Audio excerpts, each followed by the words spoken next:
Next പോർഷനാണ് പ്രെഡിക്കേറ്റ്സ് and ക്വാണ്ടിഫയേഴ്സ്. Predicate ലോജിക്കിൻ്റെ അടുത്തൊരു ഇതാണ് ക്വാണ്ടിഫയർ എന്ന് പറയുന്നത്. ഇനി ഒരു പ്രൂഫ്സ് എന്ന് പറയുന്നൊരു സെക്ഷനോടുണ്ട്. അതിനുശേഷം നമുക്കിത് ഈ ഒരു മൊഡ്യൂൾ തീരും. സോ അന്നേരം ഇവിടെ നമ്മൾ ഏറ്റവും കൂടുതൽ യൂസ് ചെയ്യുന്ന ഒന്നാണ് ഈ ഒരു type of terms P of X.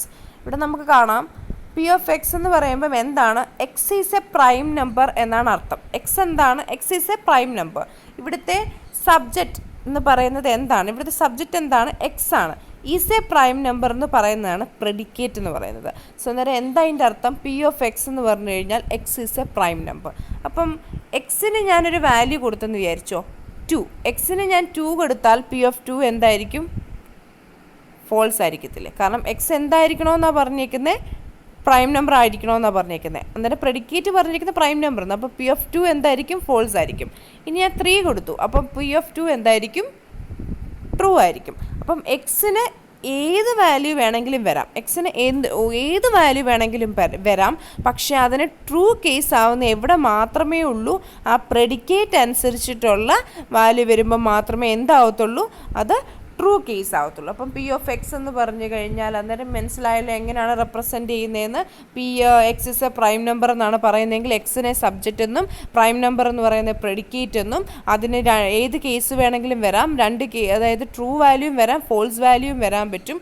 അതുകൊണ്ട് തന്നെയാണ് പ്രെഡിക്കേറ്റ് എന്ന് പറയുന്നത്. നമുക്ക് കൃത്യമായിട്ട് ഏതാണെന്ന് പറയാൻ പറ്റത്തില്ല. ഇവിടെ നോക്കിയാൽ P of X comma Y comma ഇസഡിനെ നമ്മൾ എങ്ങനെയാണ് പറയുന്നത്, X gave Y the great Z എന്നാണ് അർത്ഥം. അപ്പം നമുക്ക് എക്സിനും വൈക്കും ഇസഡിനും ഒരു വാല്യൂ കൊടുത്താൽ നമ്മളിങ്ങനെ ഇരിക്കും, മൈക്ക് മേരി എ എന്ന് കൊടുത്തു കഴിഞ്ഞാൽ അതിനെ എങ്ങനെയാണ് വായിക്കേണ്ടത്, Mike gave Mary the great A. So ഇതാണ് അതിൻ്റെ അർത്ഥം എന്ന് പറയുന്നത്. ഇനി നെക്സ്റ്റ് നമുക്ക് നോക്കാം universe of discourse. Universe of discourse എന്ന് പറയുമ്പം നമ്മളവിടെ കണ്ടു X is a prime number എന്ന് പറഞ്ഞു. P of X is a prime number. ഞാൻ എക്സിന് 2 എടുത്തു, 3 എടുത്തു, 4 എടുക്കാം, 5 എടുക്കാം, 6 എടുക്കാം, 7 എടുക്കാം, ഏത് വാല്യൂ വേണമെങ്കിലും എടുക്കാം. സോ അതിനെയാണ് നമ്മൾ എക്സിൻ്റെ അതിൻ്റെ ഡൊമൈൻ അല്ലെങ്കിൽ യൂണിവേഴ്സ് ഓഫ് ഡിസ്കോഴ്സ് എന്ന് പറഞ്ഞാൽ ടോട്ടൽ എക്സിന് ഏതൊക്കെ വാല്യൂ, അതിനകത്ത് ട്രൂ എടുക്കാം, ഫോൾസും എടുക്കാം, ഏതൊക്കെ വാല്യൂ എടുക്കാൻ പറ്റുമോ അതിനെല്ലാം കൂടെ ഒരുമിച്ച് കൂട്ടി പറയുന്ന പേരാണ് യൂണിവേഴ്സ് ഓഫ് ഡിസ്കോഴ്സ് അല്ലെങ്കിൽ എന്തെന്ന് പറയുന്നത്, ഡൊമൈൻ എന്ന് പറയുന്നത്. So the collection of values that a variable x can take is called x universe of discourse or domain. ഇനി നെക്സ്റ്റ് കൺസെപ്റ്റ് എന്ന് പറയുന്നത് എന്താണ്, ക്വാണ്ടിഫയർ. ക്വാണ്ടിഫയർ എന്ന് പറഞ്ഞു കഴിഞ്ഞാൽ it provide A notation that hello us to quantify count how many objects in the universe of discourse satisfy the given predicate. അതായത് P of X എന്ന് പറയുന്നത് എന്തായിരുന്നു, X is a prime number എന്നാ. Universe of discourse എന്തായിരുന്നു, എക്സിന് ഏത് value, 0 തൊട്ട് ഏത് വാല്യൂ ഒന്ന് എടുക്കാം, അത് ഫുൾ വാല്യൂവിനെയാണ് യൂണിവേഴ്സ് ഓഫ് ഡിസ്കോഴ്സ് എന്ന് പറയുന്നത്. ഇനി ക്വാണ്ടിഫയർ എന്ന് പറയുമ്പം നമ്മളുടെ പ്രെഡിക്കേറ്റ് ട്രൂ ആകുന്ന കേസ്, പ്രെഡിക്കേറ്റ് എന്തായിരുന്നു, പ്രൈം നമ്പർ. അപ്പോൾ എന്താ ക്വാണ്ടിഫയർ എന്ന് പറയുന്നത്, ഇതിനകത്തുനിന്ന് കിട്ടുന്ന total number of prime numbers. നമ്മുടെ total number of prime number വന്നാൽ മാത്രമല്ലേ പി ഓഫ് എക്സ് ട്രൂ ആകത്തുള്ളൂ. അപ്പോൾ ആ total number of prime numbers അതിൻ്റെ ഒരു കൗണ്ടിനെയാണ് നമ്മൾ എന്തെന്ന് പറയുന്നത്, ക്വാണ്ടിഫയർ എന്ന് പറയുന്നത്. ആ പ്രെഡിക്കേറ്റിനെ സാറ്റിസ്ഫൈ ചെയ്യുന്ന യൂണിവേഴ്സ് ഓഫ് ഡിസ്കോഴ്സിലുള്ള നമ്പറുകളുടെ കൗണ്ട്, അതായത് ടോട്ടൽ നമ്പർ ഓഫ് പ്രൈം നമ്പേഴ്സിനെയാണ് നമ്മൾ ക്വാണ്ടിഫയർ എന്ന് പറയുന്നത്. മെയിൻലി 2 ടൈപ്സ് ഓഫ് ക്വാണ്ടിഫയർ ഉണ്ട്. എന്തൊക്കെയാണ്, യൂണിവേഴ്സൽ ക്വാണ്ടിഫയറും എക്സിസ്റ്റൻഷ്യൽ ക്വാണ്ടിഫയറും. ഓക്കെ, അതാണ് 2 ടൈപ്സ് ഓഫ് ക്വാണ്ടിഫയർ എന്ന് പറയുന്നത്. ഇനി യൂണിവേഴ്സൽ ക്വാണ്ടിഫയർ എന്ന് പറയുന്നതിനെ നമ്മൾ റെപ്രസെൻറ്റ് ചെയ്യുന്നത് ഈ സിമ്പിൾ ഫോർ ഓൾ വെച്ചിട്ടും, അതേപോലെ എക്സിസ്റ്റൻഷ്യൽ ക്വാണ്ടിഫയറിനെ റെപ്രസെൻറ്റ് ചെയ്യുന്നത് ഈ സിമ്പിൾ വെച്ചിട്ടുമാണ്. ഇനി യൂണിവേഴ്സൽ ക്വാണ്ടിഫയർ എന്ന് പറയുമ്പോൾ ഞാൻ പറഞ്ഞു ഫോർ ഓൾ എന്നാണ്. ഇവിടെ കാണാൻ പറ്റും ഫോർ ഒരു സിമ്പിൾ ഇങ്ങനെ ഇട്ടിട്ട് ഇതിനെങ്ങനെ വായിക്കുന്നത്, four all X in the domain P of X. അതായത് പി ഓഫ് എക്സിൻ്റെ ഡൊമൈൻ എന്ന് പറയുന്നത് ആ എക്സിൻ്റെ യൂണിവേഴ്സ് ഓഫ് ഡിസ്കോഴ്സിലുള്ള എല്ലാ എക്സും എന്നാണ് അർത്ഥം. ആ എക്സ് ഇതിൻ്റെ എല്ലാ വാല്യൂം, എക്സിൻ്റെ എല്ലാ വാല്യൂ എന്നാണ് അതിൻ്റെ അർത്ഥം. ഇനി എക്സിസ്റ്റൻഷ്യൽ ക്വാണ്ടിഫയർ എന്ന് പറഞ്ഞാൽ there exist an X in the domain that is 1 or more such that P of X. അതായത് പി ഓഫ് എക്സിൽ ഏതെങ്കിലും 1 or 2 വാല്യൂ, അതാണ് എക്സിസ്റ്റൻഷ്യൽ ക്വാണ്ടിഫയറിൻ്റെ അർത്ഥം. ഏതോ 1 or 2 വാല്യൂ എന്നാണ് അതിൻ്റെ അർത്ഥം. ഇനി ഡീറ്റെയിൽ ആയിട്ട് നമുക്ക് നോക്കാം. ഇനി യൂണിവേഴ്സൽ ക്വാണ്ടിഫയർ ഫോർ ഓൾ, അതായത് നിങ്ങളൊന്ന് ചിന്തിച്ച് നോക്കിയേ, for all X P of X എന്ന് പറഞ്ഞു കഴിഞ്ഞാൽ ഇതെപ്പോൾ മാത്രമേ ഈ for all X P of X എന്ന് പറഞ്ഞാൽ ഫുൾ ഒരു സ്റ്റേറ്റ്മെൻറ്റ് എപ്പോഴേ ട്രൂ ആകത്തുള്ളൂ, if P of X is true for every X in D. അതായത് എക്സിന് ഏത് വാല്യൂ കൊടുത്താലും എന്ത് കിട്ടണം, ട്രൂ വാല്യൂ കിട്ടണം. എങ്കിൽ മാത്രമേ എക്സിൻ്റെ എല്ലാ വാല്യൂവും ട്രൂ ആണെങ്കിൽ മാത്രമേ for all X P of എക്സിനെ മൊത്തത്തിൽ നമുക്ക് ട്രൂ ആണെന്ന് പറയാൻ പറ്റത്തുള്ളൂ. ഇവിടെ നോക്കി എക്സ് ഗ്രേറ്റർ ദാൻ 0, എക്സിന് ഏത് വാല്യൂ കൊടുത്താലും അതിന് സ്ക്വയർ എടുത്താൽ ഗ്രേറ്റർ ദാൻ 0 ആയിരിക്കുമല്ലോ. അപ്പോൾ ഈ ഒരു function always for all X P of X എന്ന് നമുക്ക് റെപ്രസെൻറ്റ് ചെയ്യാൻ പറ്റും അല്ലേ. Four all X P of X എന്ന് നമുക്ക് റെപ്രസെൻറ്റ് ചെയ്യാൻ പറ്റുന്ന ഒരു ഇക്വേഷനാണ്. ഇനി എക്സ് സ്ക്വയർ മൈനസ് 1, ഇപ്പം എക്സിന് ഞാൻ 0 കൊടുത്തു കഴിഞ്ഞാൽ 0 മൈനസ് 1 എന്താകും? -1. -1 ഗ്രേറ്റർ ദാൻ 0 ആണോ? അല്ല. അപ്പോൾ -1 ഗ്രേറ്റർ ദാൻ 0 അല്ല, ഫോൾസ് ആണ്. അപ്പോൾ എന്താണ്, നമുക്ക് അവിടെ four all X P of X എന്ന് എഴുതാൻ പറ്റുമോ? Four all X P of X എന്ന് നമുക്ക് എഴുതാൻ പറ്റില്ല. അതാണ് യൂണിവേഴ്സൽ ക്വാണ്ടിഫയർ എന്ന് പറയുന്നത്. എല്ലാ വാല്യൂസും എക്സിന് ഏത് വാല്യൂ കൊടുത്താലും എന്ത് കിട്ടണം? ട്രൂ വാല്യൂ കിട്ടണം. ഇനി നമുക്ക് ജസ്റ്റ് ഇവിടെ അതായത് നമുക്ക് മനസ്സിലാവും ഇത് എന്തിനോട് സിമിലർ ആണ്? ഒരു ആൻഡ് ഫംഗ്ഷനോട്. ആൻഡിൻ്റെ കൂട്ടത്തിൽ ഏതെങ്കിലും ഒരു 0, ഒരു ഫോൾസ് എങ്കിലും വന്നാൽ ഫൈനൽ റിസൾട്ട് എന്താകും? ഫോൾസ് ആയിരിക്കും. ഇവിടെ ഒരു എക്സാമ്പിൾ നോക്കിയേ. Let P of X be the statement X is full. P of X ആണ് നമ്മുടെ സ്റ്റേറ്റ്മെൻറ്റ്. അതിൻ്റെ അർത്ഥം എന്താണ് പറയുന്നത്? എക്സ് ഈസ് ഫുൾ എന്നാണ്. എക്സ് എന്ന് പറഞ്ഞു കഴിഞ്ഞാൽ യു എച്ച് എന്ന് പറയുന്നതിലുള്ള പാർക്കിംഗ് സ്പേസിനാണ് എക്സ് എന്ന് പറയുന്നത്. പിന്നെ for all X P of X എന്ന് പറയുമ്പോൾ അർത്ഥം എന്താ? അതായത് എക്സ് എന്ന് പറയുന്നത് parking space at U H ആണ്, പ്രെഡിക്കേറ്റ് എന്ന് പറയുന്നത് ഫുള്ളാണ്. അന്നേരം എന്താ for all X P of X എന്ന് പറഞ്ഞാൽ all parking space at U H is full. അതായത് യു എച്ചിലുള്ള എല്ലാ പാർക്കിംഗ് സ്പേസ് ഫുള്ളാണ്. എന്നാൽ മാത്രമേ ടോട്ടൽ ട്രൂ ആവത്തുള്ളൂ. അന്നേരം all parking space at U H R full. എല്ലാവരെ പറ്റി പറയുന്നതിനെയാണ് നമ്മൾ യൂണിവേഴ്സൽ ക്വാണ്ടിഫയർ എന്ന് പറയുന്നത്. ഇനി എക്സിസ്റ്റൻഷ്യൽ ക്വാണ്ടിഫയർ എന്ന് പറയുമ്പോൾ എന്താ? there exists at least one x in the domain. ഒരെണ്ണമെങ്കിലും ട്രൂ ആയാൽ മതി. ഈ ഒരു കേസ് ട്രൂ ആകണമെങ്കിൽ ഏതെങ്കിലും ഒരെണ്ണമെങ്കിലും ട്രൂ ആയാൽ മതി. ഇത് ഫോൾസ് ആകണമെങ്കിൽ എന്ത് പറ്റണം? എല്ലാ കേസും ഫോൾസ് ആണെങ്കിൽ മാത്രമേ ഇത് ഫോൾസ് ആവത്തുള്ളൂ. ഒരു ട്രൂ പോലും ഇല്ലെങ്കിൽ മാത്രമേ ഇത് ഫോൾസ് ആവത്തുള്ളൂ. അപ്പോൾ ഇത് എന്തിനോട് സിമിലർ ആണ്? ഓർ ഫംഗ്ഷനോട് സിമിലർ അല്ലേ? ഏതെങ്കിലും ഒരു പ്രാവശ്യമെങ്കിലും 1 വന്നു കഴിഞ്ഞാൽ അതിന് ഫൈനൽ ആൻസർ എന്ത് കിട്ടും? 1 കിട്ടും. എല്ലാം 0 ആണെങ്കിൽ എല്ലാവരും 0 കിട്ടത്തുള്ളൂ. സോ അതൊരു ഓർ ഫംഗ്ഷനോട് സിമിലർ ആണ്. നെക്സ്റ്റ് ഇവിടെ നോക്കിയപ്പം there exists p of x എന്ന് പറഞ്ഞാൽ എന്താ? ഏതോ കുറച്ച് പാർക്കിംഗ് സ്പേസ് ഉണ്ട് അവിടെ ഫുള്ളായിട്ടുള്ളത്. അതിൻ്റെ അല്ലേ അതർത്ഥം? ഏതോ കുറച്ചുണ്ട്. Some parking space at U H R full, അല്ലെങ്കിൽ there is a parking space at US that is full, at least 1. So ഏതൊക്കെയോ ഉണ്ട് എന്നേ ഉള്ളൂ എക്സിസ്റ്റൻഷ്യൽ ക്വാണ്ടിഫയറിൻ്റെ അർത്ഥം എന്ന് പറയുന്നത്. ഇനി next free and bound variable. Free and bound variable എന്ന് പറഞ്ഞു കഴിഞ്ഞാൽ an expression like p of x is said to have a free variable x. A quantifier either for all or there exists operates on an expression having one or more free variables and binds one or more of those variables to produce an expression having one or more bound variables. ഇതിൻ്റെ അർത്ഥം വളരെ സിമ്പിളാണ്. ഇപ്പം ഞാൻ എടുക്കുകയാണെന്ന് വിചാരിച്ചോ, for all X P of X comma Y എന്ന് എടുക്കുക. ഇതിനകത്തെ ഫ്രീ വേരിയബിൾ എന്ന് പറയുന്നത് വൈയും, വൈ എന്ന് പറയുന്നത് ഫ്രീ വേരിയബിളും, ഈ എക്സ് എന്ന് പറയുന്നത് എന്താണ്? ബൗണ്ട് വേരിയബിളും. അതായത് ഫോർ ഓൾ എക്സ് എന്നോ ദെയർ എക്സിസ്റ്റ് എക്സ് എന്നോ എന്നൊക്കെ പറഞ്ഞു കഴിഞ്ഞിട്ട് ആ വേരിയബിളാണ് യൂസ് ചെയ്യുന്നത്, അതിനെ ബൗണ്ട് വേരിയബിൾ എന്നും അല്ലാത്ത ഇതിനെ നമ്മൾ ഫ്രീ വേരിയബിൾ എന്നും പറയുന്നു. സോ അതാണ് അതിൻ്റെ അർത്ഥം. ഇനി ക്വാണ്ടിഫയേഴ്സ് വിത്ത് റെസ്ട്രിക്റ്റഡ് ഡൊമൈൻസ്. ഇനി റെസ്ട്രിക്റ്റഡ് ഡൊമൈൻസ് എന്ന് പറഞ്ഞു കഴിഞ്ഞാൽ ഇപ്പം നമ്മളൊരു കണ്ടീഷൻ ഫോർ ഓൾ എക്സിൻ്റെ കൂടെ ഗ്രേറ്റർ ദാൻ 0 എന്നോ ലെസ് ദാൻ 0 എന്നോ അങ്ങനെയൊക്കെ കൊടുക്കുവാണെങ്കിൽ അതിനെയാണ് റെസ്ട്രിക്റ്റഡ് ഡൊമൈൻസ് എന്ന് പറയുന്നത്.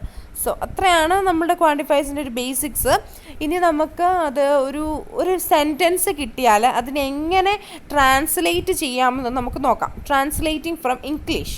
ഓക്കെ, അന്നേരം express the statement every student in this class has studied calculus. ഇതിനെ നമ്മൾ ഫോർ ഓളോ അല്ലെങ്കിൽ ദർ എക്സിസ്റ്റോ ഒക്കെ വെച്ചിട്ട് എക്സ്പ്രസ് ചെയ്യണം. എങ്ങനെയാണെന്ന് നോക്കാം. അപ്പം നമുക്ക് ഫസ്റ്റ് ഓഫ് ഓൾ ഒരു സ്റ്റേറ്റ്മെൻറ്റ് എടുക്കാം. Let see of X be the statement X has studied calculus. X consist of the students in the class. അതായത് യൂണിവേഴ്സ് ഓഫ് ഡിസ്കോഴ്സ് എന്ന് പറയുന്നത് എന്താണ്? എക്സ് എന്ന് പറയുന്നത് എന്താണ്? Students in the class. ആ ക്ലാസ്സിലെ സ്റ്റുഡൻസ് ആണ് ഇവിടുത്തെ ഡൊമൈൻ അല്ലെങ്കിൽ യൂണിവേഴ്സ് ഓഫ് ഡിസ്കോഴ്സ് എന്ന് പറയുന്നത്. ഇനി സെൻറ്റൻസ് എന്താ പറഞ്ഞേക്കുന്നത്? X has studied calculus. Predicate അപ്പോൾ എന്താണ്? Studied calculus. അപ്പം സി ഓഫ് എക്സ് ആണ്. ഞാൻ അതൊന്ന് എഴുതിക്കോട്ടെ. For all X C of X. C of എക്സിൻ്റെ അർത്ഥം എന്താ? X has studied calculus. For all എക്സിൻ്റെ അർത്ഥം എന്താ? All X.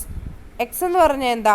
All students in the X എന്ന് പറയുമ്പോൾ സ്റ്റുഡൻസ് ഇൻ ദ ക്ലാസ്. അപ്പം ഈ ഫോർ ഓളിൻ്റെ അവിടെ ഓൾ എഴുതി, എക്സ് എന്ന് പറയുമ്പം എന്താണ്, students in the class, all students in the class. C of X എന്താണ്, ഹാസ് സ്റ്റഡീഡ് കാൽക്കുലസ്. വേറൊരു കളറിൽ എഴുതി കാണിച്ചു തരാം. ഓക്കെ, അപ്പോൾ എന്താണ് ഞാനിപ്പം എഴുതിയിരിക്കുന്നത്, four all X C of X. ഇതിൽ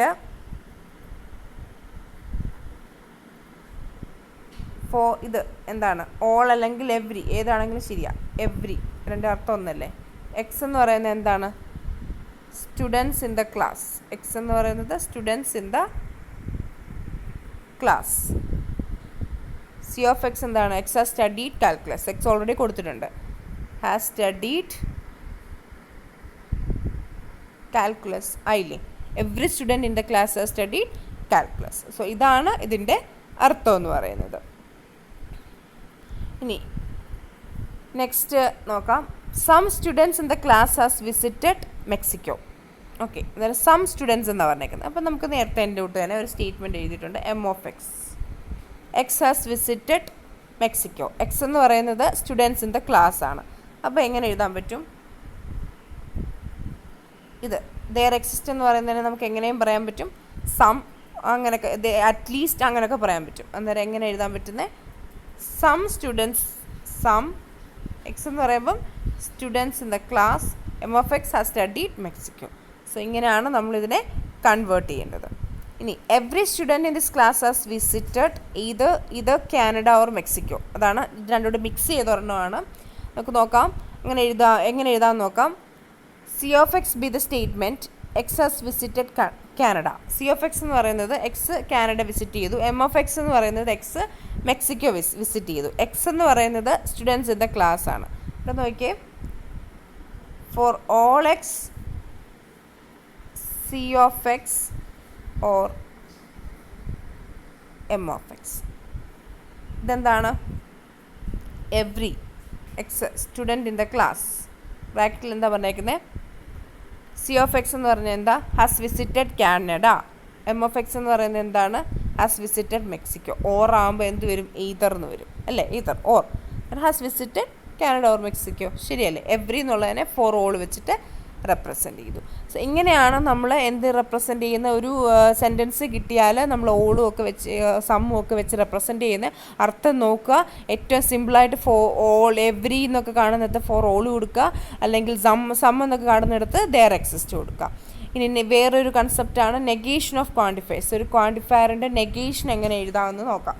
okay, for all X P of X, every student in the class has taken a course in calculus. Okay, ഇതാണ് അതിൻ്റെ അർത്ഥം. Every student in the class has taken a course in calculus, അതാണ് അർത്ഥം. ഇനി അതിൻ്റെ negation എങ്ങനെ എഴുതും, not every student in the class has taken a course in calculus അല്ലേ, എല്ലാ സ്റ്റുഡൻസും അല്ല. അപ്പോൾ എന്ത് കൊടുത്താൽ മതി, ജസ്റ്റ് ഒരു നെഗേഷൻ ഇവിടെ കൊടുക്കുക. Negation of four all X എന്ന് പറഞ്ഞ് കൊടുക്കുക. ഓക്കെ, അത് നമുക്ക് വേറെ രീതിയിൽ വേണം എഴുതാം. എങ്ങനെയാണ്, ഇതൊന്ന് വായിച്ചു നോക്കിയേ.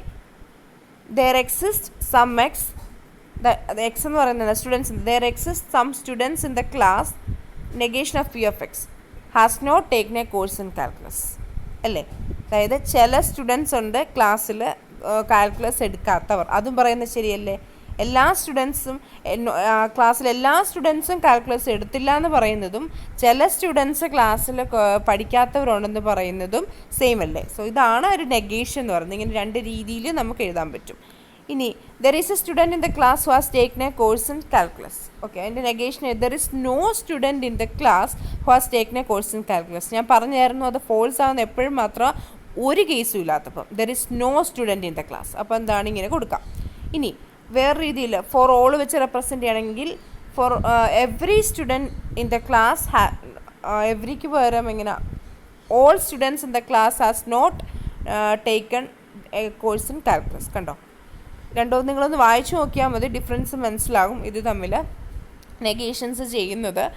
അപ്പം നമുക്ക് എന്ത് മനസ്സിലായി, എന്താണ് നമുക്ക് മനസ്സിലായത്, negation of four all X എന്ന് പറയുന്നത് ഇതിനോട് ഈക്വലൻ്റ് ആണ്, ഇത് രണ്ടും ഈക്വലൻ്റ് ആണ്, നമുക്ക് ഒരു ഐഡിയ കിട്ടിയല്ലോ. അതായത് ഇത് രണ്ടും ഇതും സെയിം ആണ്. സോ ഇതാണ് നെഗേഷൻ ഓഫ് ക്വാണ്ടിഫയേഴ്സ് എന്ന് പറയുന്നത്. നമുക്കൊരു ഡിമോർഗൻസ് ലോ പോലെ അപ്ലൈ ചെയ്യാൻ പറ്റും. This is the law. Negation ചെയ്യുമ്പം ഇങ്ങനൊരു ലോ ഉണ്ട്, ഓർത്ത് വെക്കുക. ഇനി what are the negations of the statements അങ്ങനെ ചോദിക്കാറില്ല, എന്നാലും നിങ്ങൾ ഇതൊന്ന് ചെയ്ത് ഒരെണ്ണം വല്ല നമുക്ക് നോക്കാം. ഓക്കെ, വാട്ട് ആർ ഇത് for all X square greater than X നമുക്ക് എങ്ങനെയൊക്കെ എഴുതാൻ പറ്റും? ഓക്കെ, ഇതിനെ എങ്ങനെ എഴുതാൻ പറ്റും?